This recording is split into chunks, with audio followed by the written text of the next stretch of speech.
සමාව? දීකල වරදට දඩුවම නම් මරණයයි. ඒත් මා දැහැමි රජකුලෙස එසේ නොකරමි. රාජපුරුෂේ, මෑයක් මගේ කොටාවත් මේ නුවරින් මහා පිටුවහල් කරමු.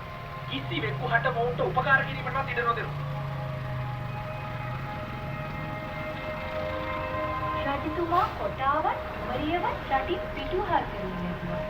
දාන මාන ආදී පින්කම් කරමින් රජතුමා සැපසේ වෙසෙනු අතර කිසිවෙක් ආහාර පාන ලබා නොදුන් නිසා කුමරිය සහ කොටා දැඩිසේ දුක් විඳ මිය ගියා. එකල භවයේ කුමරිය දී ඉපද සිටියේ චින්ති මානවිකාය. කොටා නම් දේවදත්ත තෙරුණිය. තලගොයා නම් ආනන්ද තෙරුන් වහන්සේය. පදුම කුමාරයා වූයේ අප මහා තිලෝකුරු බුදුරජාණන් වහන්සේය.